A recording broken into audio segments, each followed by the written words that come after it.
16 ലക്ഷം രൂപ വെള്ളത്തിലായ കഥ കേൾക്കണോ? പറയാം, കേട്ടോളൂ.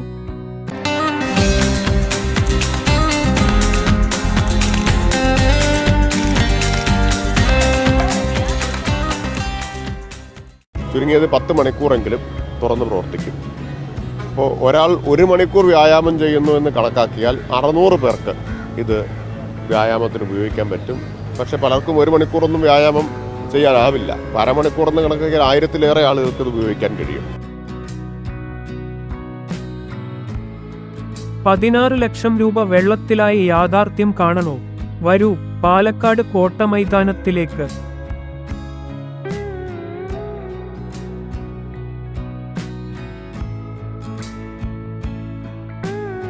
പാലക്കാട് നഗരഹൃദയത്തിലെ കോട്ട മൈതാനത്താണ് തുറന്ന ജിംനേഷ്യം.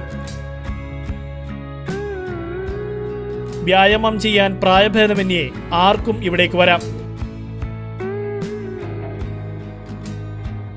പുലർച്ചെ 4 മുതൽ 8 വരെയും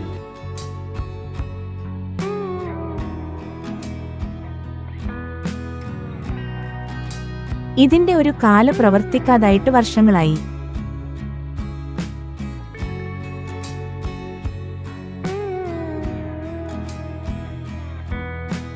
വൈകിട്ട് 4 മുതൽ 10 വരെയും ജിംനേഷ്യം പൊതുജനങ്ങൾക്ക് ഉപയോഗിക്കാം. വീണിതല്ലോ കിടക്കുന്നു ധരണിയിൽ, ശോണിതവുമണിഞ്ഞയോ ശിവ ശിവ. നല്ല മരതകക്കല്ലിനോടൊത്തൊരു കല്യാണരൂപൻ കുമാരൻ മനോഹരൻ.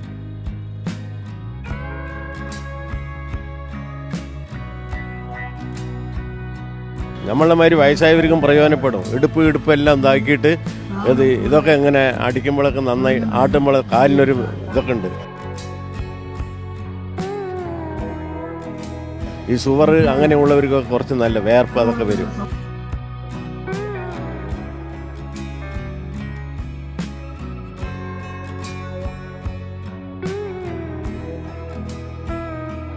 ഒരേ സമയം 60 പേർക്ക് വ്യായാമം ചെയ്യാനുള്ള ഉപകരണങ്ങളാണ് സ്ഥാപിച്ചിരിക്കുന്നത്.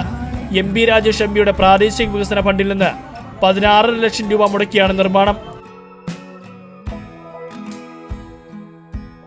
ജില്ലയിൽ 7 ഇടങ്ങളിൽ കൂടി ഓപ്പൺ ജിംനേഷ്യം നിർമ്മിക്കും. നഗരസഭയാണ് ജിംനേഷ്യം നിർമ്മിക്കാൻ കോട്ട മൈതാനത്ത് സ്ഥലം അനുവദിച്ചത്.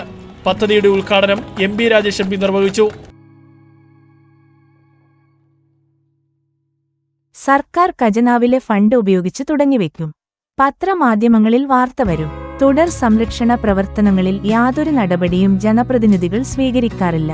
അതിനേറ്റവും നല്ല ഉദാഹരണമാണ് പാലക്കാട് ഓപ്പൺ ജിംനേഷ്യം. ഡൽഹി ഉൾപ്പെടെ വൻ നഗരങ്ങളിലൊക്കെ ഇത്തരം ഓപ്പൺ ജിംനേഷ്യം കാണാമെങ്കിലും കേരളത്തിൽ പൊതുപണം മുടക്കിയുള്ള ആദ്യ പദ്ധതിയാണിതെന്ന് MP രാജേഷ് MP പറഞ്ഞു.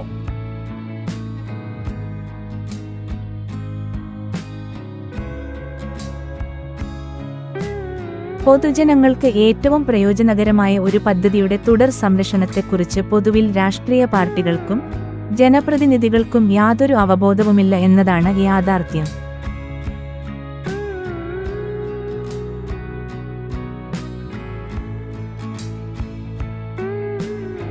ചുരുങ്ങിയത് 10 മണിക്കൂറെങ്കിലും തുറന്ന് പ്രവർത്തിക്കും. അപ്പോൾ ഒരാൾ 1 മണിക്കൂർ വ്യായാമം ചെയ്യുന്നു എന്ന് കണക്കാക്കിയാൽ 600 പേർക്ക് ഇത് വ്യായാമത്തിന് ഉപയോഗിക്കാൻ പറ്റും. പക്ഷെ പലർക്കും 1 മണിക്കൂറൊന്നും വ്യായാമം ചെയ്യാനാവില്ല. അരമണിക്കൂറെന്ന് കണക്കാക്കിയാൽ 1000-ലേറെ ആളുകൾക്ക് ഇത് ഉപയോഗിക്കാൻ കഴിയും.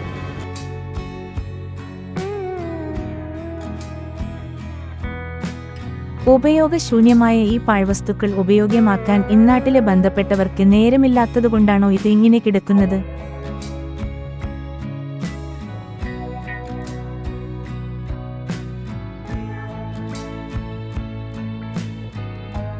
സ്ത്രീകൾക്കും പ്രയോജനപ്പെടുത്താനാകും വിധം കൂടുതൽ സൗകര്യങ്ങൾ ഇവിടെ ഉണ്ടാകും. മനോരമ ന്യൂസ്, പാലക്കാട്. പൂർണ്ണമായും സൗജന്യമായി വിഭാവനം ചെയ്യപ്പെടുന്ന പദ്ധതികളുടെ ആത്യന്തിക ഫലം മിക്കവാറും ഇതുപോലൊക്കെ തന്നെയായിരിക്കും സംഭവിക്കുക.